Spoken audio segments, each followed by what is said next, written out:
Welcome back to me, Ben Robertson, and another one of these lovely little Melodifestivalen insider stories.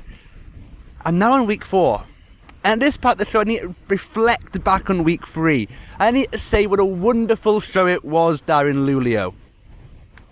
But I'm not going to. That semi-final 3 had the worst heat viewing figures for a show since 2010.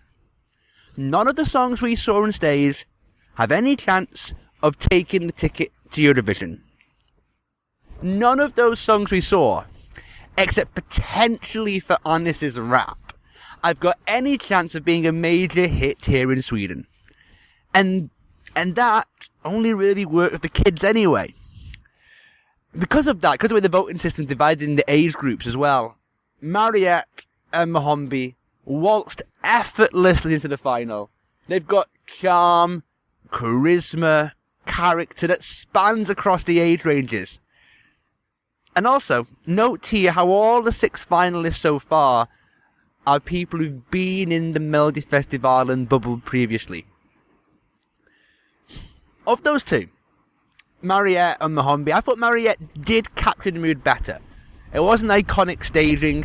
Note actually in that note how Mohombi's silly little flying effect was completely dropped because it didn't work, and I don't think we'll see that again for the final. But I was just so disappointed. It was the Melodifestivalen of blandness that so many of the Eurovision fans who are not Sweden lovers absolutely love to get their claws into, and I can't really defend it. There's another issue of last week's show though, and it was the interval acts themselves. Commentators both online and in the press room have suggested, and yeah, quite rightly, that the show has scripted itself far too young, far too childish. And, you know, it's the kind of thing that this show here is now one that's aiming at a playground rather than a coffee break audience. This should be something for all of Sweden to enjoy, but the kind of jokes that were there on Saturday night felt so incredibly childish. I'm going to be writing about this.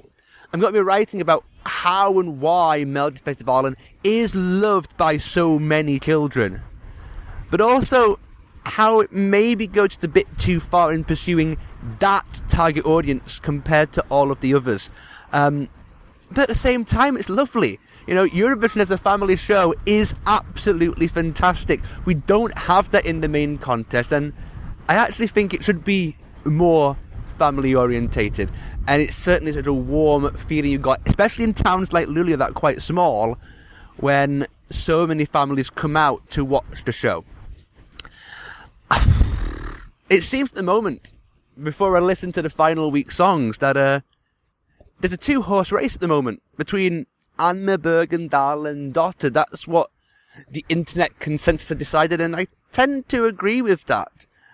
There's nothing here at the moment. Yeah, potentially there's a Malmö's performance that could, you know, pull a Jamala, be able to, you know, finish second everywhere, end up winning. But otherwise, I don't think I've got anything very much. Let's hope that this week's got songs with a bit, just a bit, more character.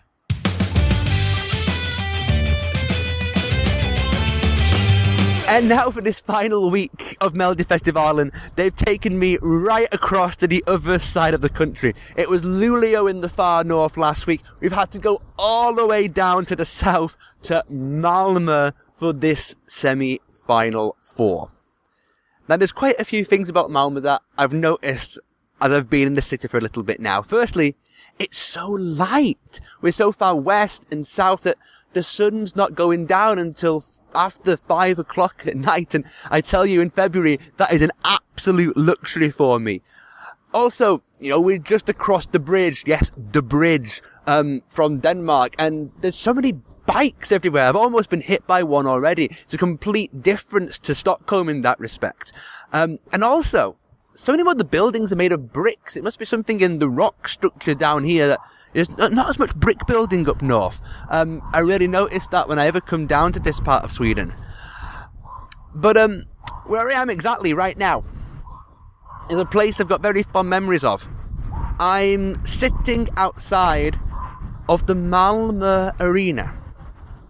The Malmö Arena, of course, the arena for the Eurovision Song Contest in 2013. Now, what we're doing here? Well, I'm recording this on the Wednesday night. And on the Wednesday night of Melodifestivalen during the heats, at 6 o'clock, in the Artist Hotel, which is just across the road here, we get to hear all the songs played out. In a studio version, in a conference room.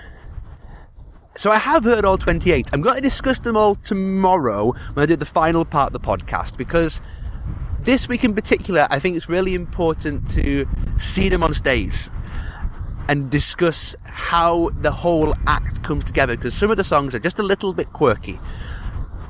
But I wanted to record this here because coming down to Malmö, I've not been down here in the city since 2013, since the Eurovision Song Contest. And I didn't realise at the time just how lucky I was. That was my first Eurovision Song Contest.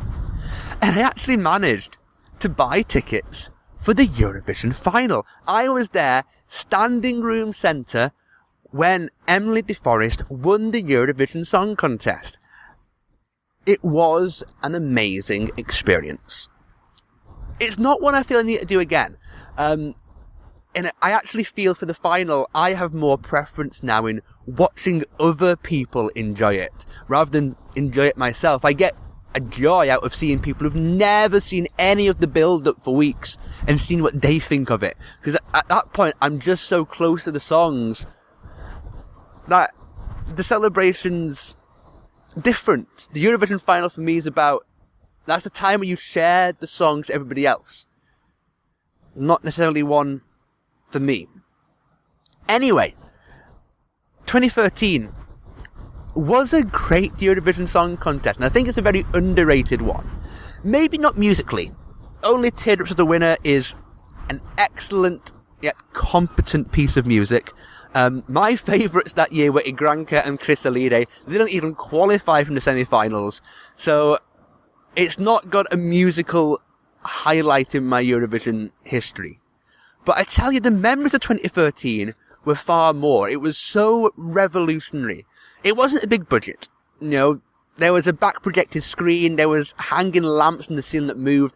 They were the highlights in staging. It wasn't huge LED walls.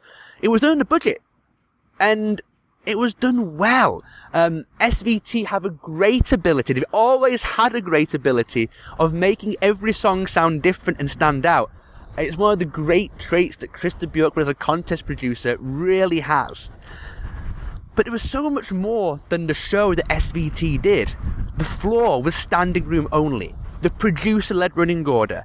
The script with humour from Eddie Aufsilen and Linda Woodruff giving a very brash type of comedy and bring it centre stage.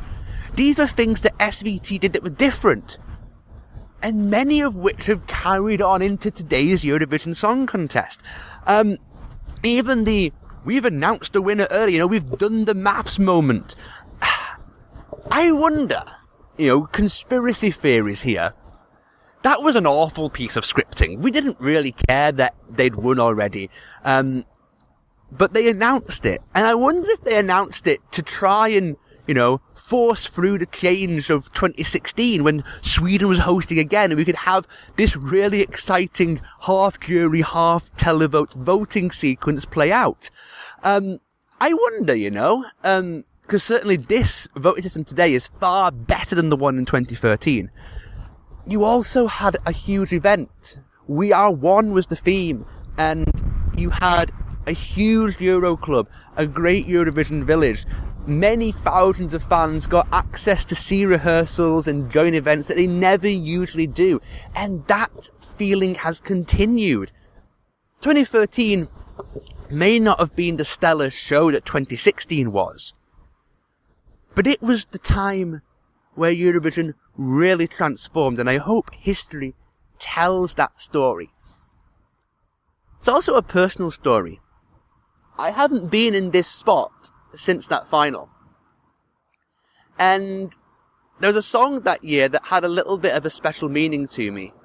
Not because it was my favourite, but it was the favourite of somebody who's now my wife. And if you've got good Eurovision knowledge, you'll realise that that favourite song was one called Marry Me.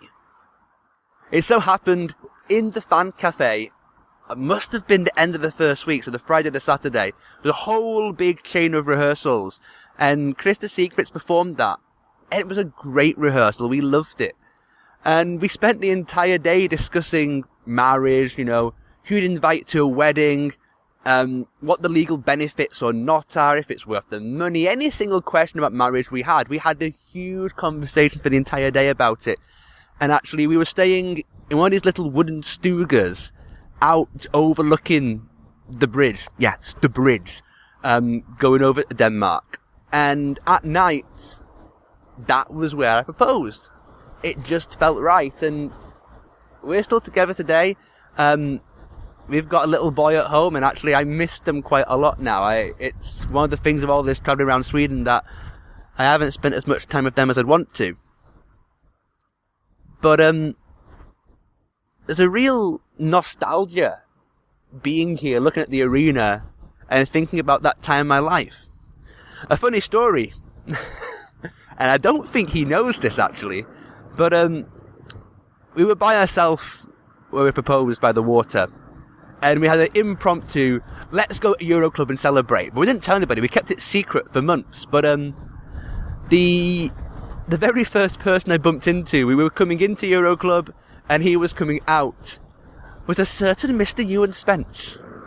And I don't think I'd done anything with ESC Insight at that time, so it's funny how fate brings all of these things together. I'm really hoping that something now works out, so that I can say, I've seen another Eurovision winner here in the Malmö arena.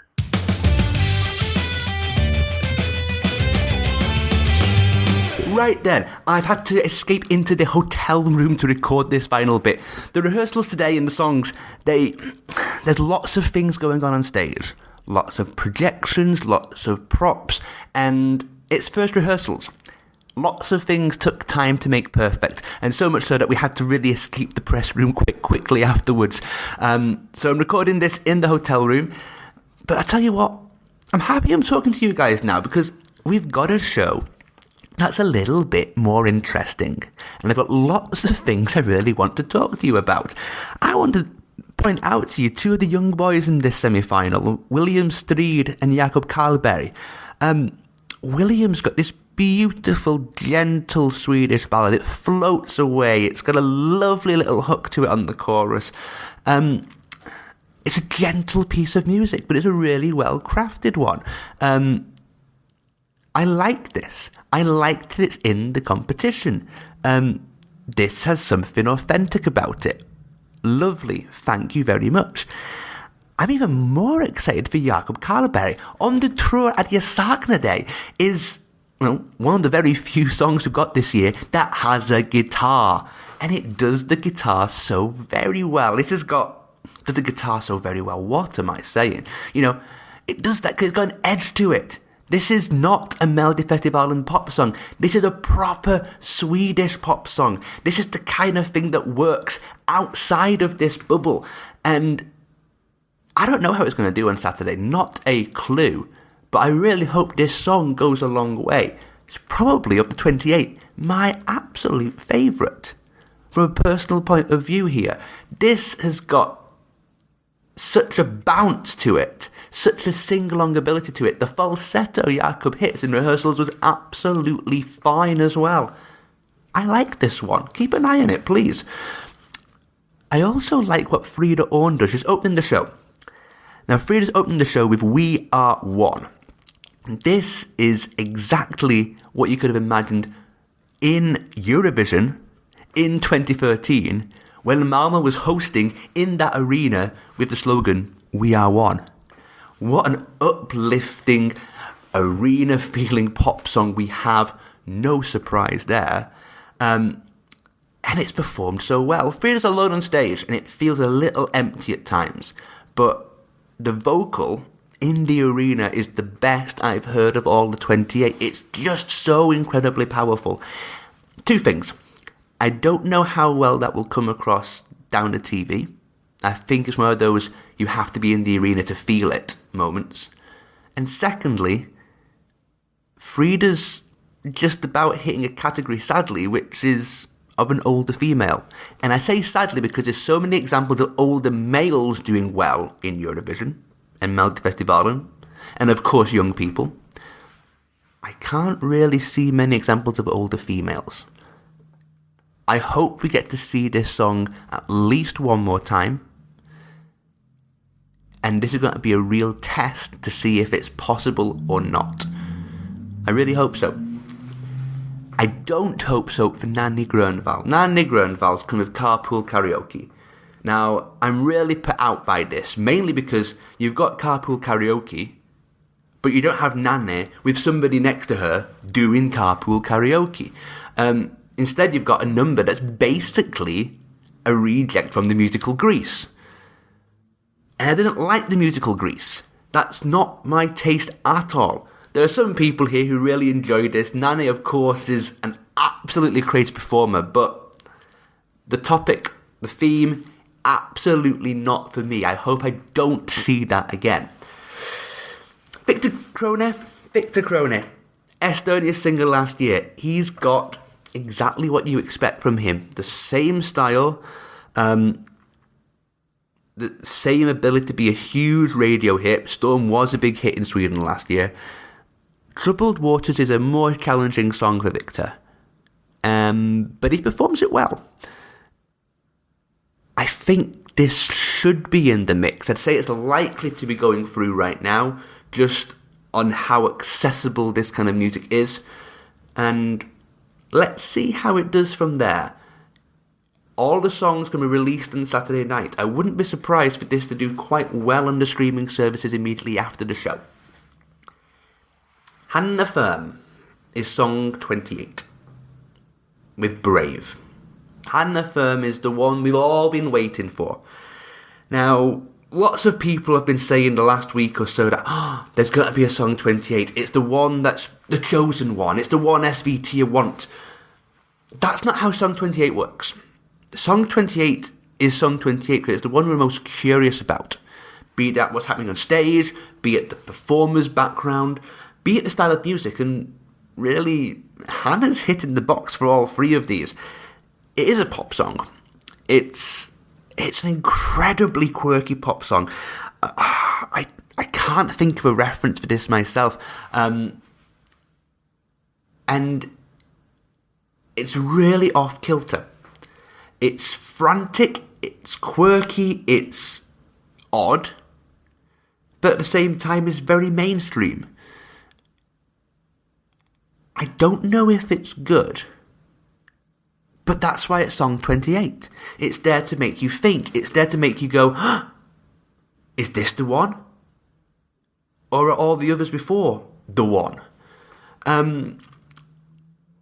I think it needs more of that music video feel that they're trying to put on. They've got these big plexiglass walls with smoke inside of them, and the effect is there, but it's not telling the story.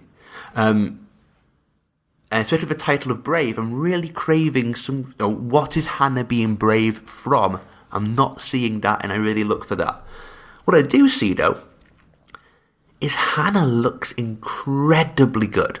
Certainly the dress she had in rehearsal is just oozing sex appeal. And that's a great thing. But if I'm thinking about winning, and let's face it, if you're song 28, people are discussing if you're winning or not. I don't know if it's going to win. If it's going to make Hannah votable enough. But she looks great. And that's going to go and do her well in the future, regardless of Melodifestivalen. You know, some things are bigger and better than Melodifestivalen, aren't they? But I guess, after hearing that, I've kind of heard the Melodifestivalen winner. Yeah, I don't really know who it's going to be yet. And I've got to listen to some of these songs again next week. I'll see you then. The ESC Insight podcast from Melodifestivalen was hosted and written by Ben Robertson, www.escinsight.com.